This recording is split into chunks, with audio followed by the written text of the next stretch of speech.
ริดเม่นอยู่บ่นะสบายดีแล้วสบายดีไว้สบายดีสบายดีสบายดีไปออกนอกไปแล้วอุ้มไป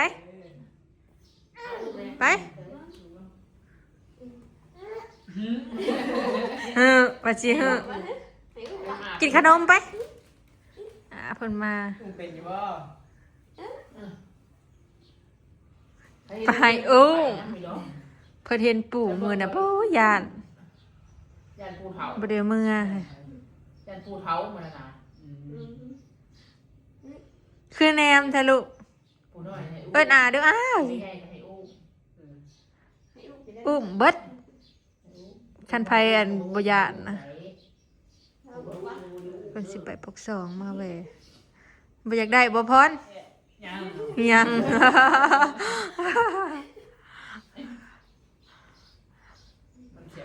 เชยอีกแขวกำลังโป่งซองเหล่มแล่นหอบทีบเลยเตอร์ไผอยู่น้ำไผเนี่ยฮะอยู่น้ำไผอ่อยดิอ่อยดิมันแหลมแหละมันบ่เป็นตะยู่พี่น้องเมื่อกับมันขีดฝุ่นมันฝุ่นร้ายเลยค่ะโอ้ยหมดพาไปทุกวันป้าน่ะอยู่ในเฮือนยังบ่ได้ออกหน้ายังบ่ได้ออก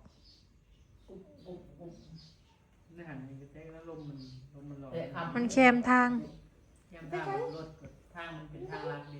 มันไปอยู่ลุ่มหมู่เนาะเฮ้ยก็ที่ต้องเพิ่งให้เด้อเฮ้ยมีแต่เขาเงินอัพแนวเต้แพงดูแพงดูปัดจื้อแพงนี่หอมแก้มนะแพงมึงดู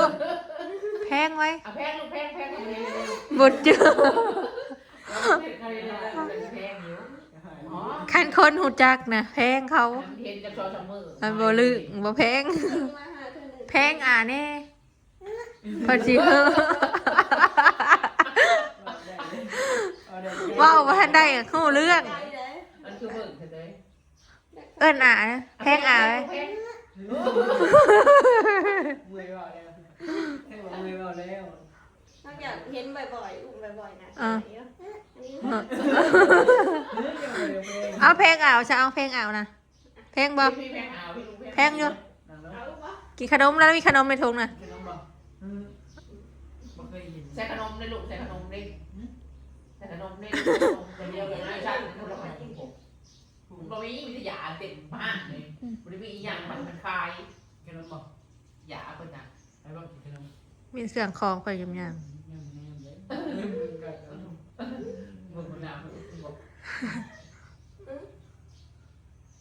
สิไปปักช่องลาบ่ไปบ่ฮะ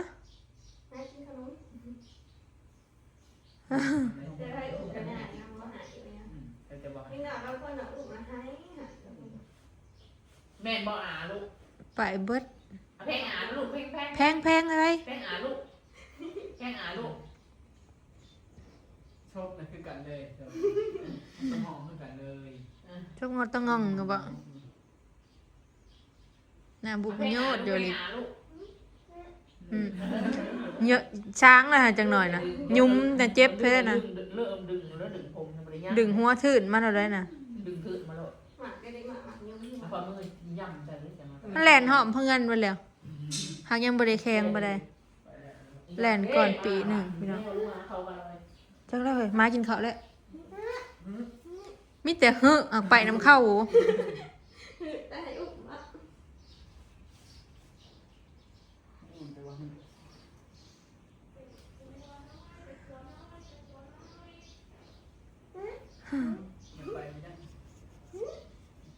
แล้วมันก็อยากลงมันยุ่มเด้อปล่อยมันลงรถมันแล่นเลาะเลยเท่าเฮือนนี่กันปล่อยลงลงแล่นมาเด้อ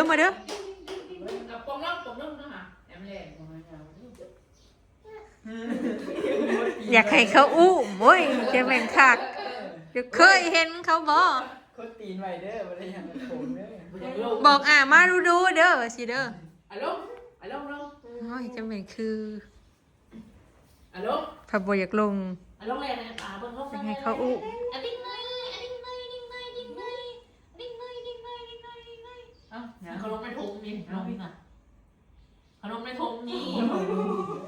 ต่อไม่ถูก ขนมในถุงในกระเป๋าเนี่ย จักไพ่ใช่ป่ะ เจ้าคล้ายน้ำหรือเปล่า ยังมันเปิดน้องโทรศัพท์อะไรก็ยังมันเปิด เล่นลูกเล่นมาทีแล้วมันมาเอ้า แป้งเนี่ยโทรศัพท์อ่อนยังแป้งบ่ได้ทับปานนี้ มันแปะไว้ได้ไปปลาเดือนหนึ่ง2 เดือนแหละไปปลาไว้เนี่ยเอากลับมาชื่อ แป้งเนี่ย เนี่ยใดจะไปปลาไว้จะงามใดจะขึ้นจะ เบิ่งแน่นะแม่ได้เงินน่ะ ไปล่างเงินไว้ไป มาเด้อพี่มากระตุกน้ำจะตุก มาเลยนะพ่อมแรกมาเด้อ เชื่อมาแล้ว รีบมาแม่มาลุก ตุกน้ำและสิถือหัวเบิ่น หัวมึงเหรอ เงินอีกแล้ว เพศมาหาเนี่ยเงิน3,000นะลูกบริญญาไว้ อันนี้แค่ รับจ่าไปเป็นจับได้คนนี้นะ ไปล้างมือเด้อลูกเอาหิมา เล่ จักไพ่ใช่ป่ะโอ้ยครูแปลก มา มาไว้ไปปลามันแม่ปล่อยไว้ อย่าให้อู้ เอาเตยไปหูแบงเอาเตยไป ไปน้ำอาบมาพี่ไว้ ไว้ อาทิตย์เท่าไหร่ จิฮะ ไว้มันเอาเตยไว้หูไปเอาขนมไปไว้หู เขามีขนมไม่ทงเห็นอยู่บ่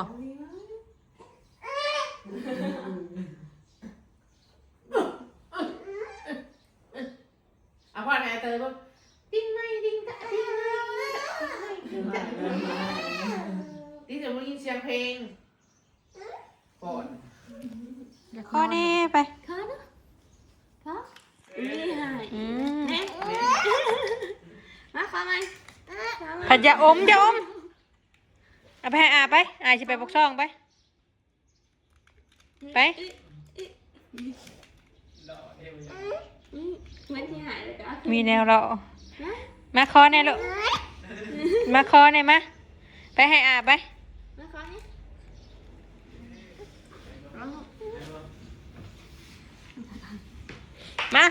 มาให้แม่มาป้าแม่สิพาไปขี่รถปะ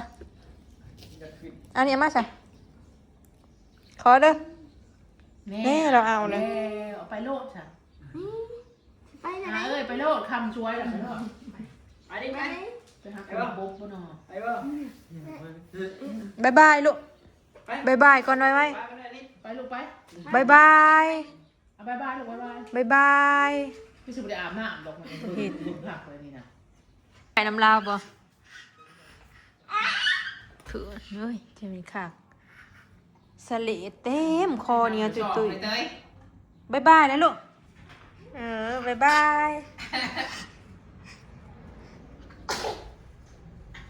เอ้าแต่โอ้นี่เราไปเลยเดี๋ยวเงินมาเด้อรถเฉียบเงินเด้อน้อยอยู่ทางก็เฮิร์นใช่เขาบ่ลูกเอาเซ่เอาเซ่เอาเซ่เอาพ่อเพิ่นออกหน้ายังบ่มาอยู่ว่าสิออกปักซ่องไปซื้อ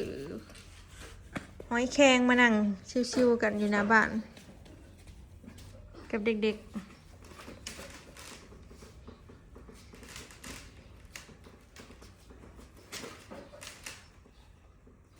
มาพี่ดุเช่แตดๆอยู่โอ้ย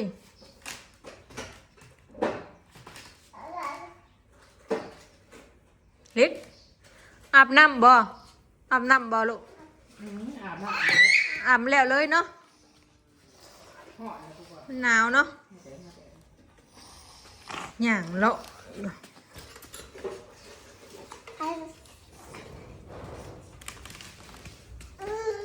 แล้วก็พุ่นโทรศัพท์ไม่ใหญ่นะวีผ่าดไปเอ้าแม่มาลูกมาเจ้า เจ๊เสือเปื่อนไปเลยไม่ไว้มุมเมาอยู่ขี้ฝุ่นแดงว่าใช่สะ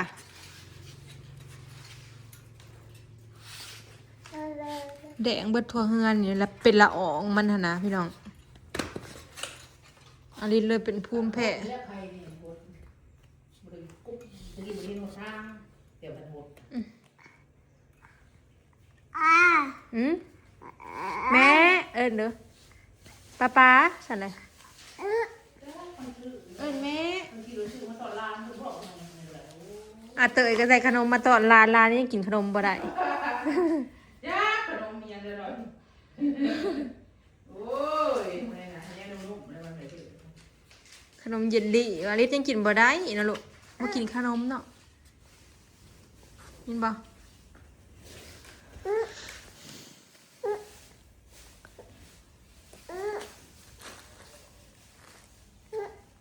นั่งกินบ่ได้กับทุกนี่ ขั้นแขวเห็นอลิสนะพี่น้องเอ้ยเมื่อได้ตื่นมาอารมณ์ดีเนี่ยเอ้ยอยู่ผู้เดียวนี่นะขอก็บ่ได้ให้ได้ห้องเมื่อได้นอนบ่อิ่มตื่นมาแล้วตีหูตีตาเฮาล่ะหายแม่นอนก็บ่ให้นอน ไปละให้เด้อไปละให้เด้อ กินยาเอ้าแม่ ไปนั่งโทรศัพท์ไปละให้ซะก่อน กลางคืนก็นอนกินยาแก้ผู้แม่2คืนแล้วน้องก็นอนได้คืนนี่จมระบาดนี่จมยังเอ้า